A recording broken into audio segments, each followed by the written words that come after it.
لوگ ہم سے سامان لیتے ہیں، مثال کے طور پہ کہ 1000 یا 1200 کا سامان لیا تو وہ کہتے ہیں کہ اس کی پرچی 2000 کی بنا دیں، 2200 کی بنا دیں، تو اس سلسلے میں تھوڑا سا رہنمائی فرمائیں کہ ہمارے لیے کیا حکم ہے کہ ہمیں اس بارے میں کیا کرنا چاہیے؟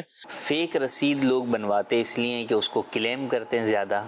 کسی بھی ادارے کے اندر آپ پرچیزر عموماً اس طرح کا کرتے ہیں کہ انہوں نے پرچیزنگ 1000 روپے کی ہے لیکن رسید جو ہے وہ 1500 یا 2000 کی بنوائیں گے، تو کمپنی میں رسید چونکہ پیش کرنی ہوتی ہے اس کے اگینسٹ ان کو پیمنٹ ہوتی ہے، تو وہ وہاں سے 1500 2000 لیں گے.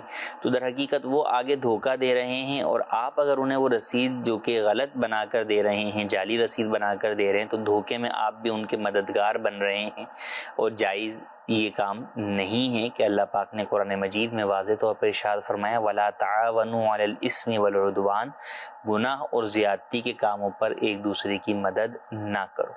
تو ایسا ہرگز نہیں کرنا چاہیے، ہرگز جو ہے وہ. اچھا بعض لوگ یہ کرتے ہیں کہ جناب رسید نہیں دیتے، اس کو ویسے لیٹر ہیڈ کی خالی رسید دے دیتے ہیں، میں خود ہی بنا لو، تو خود جو لکھنا لکھ لو.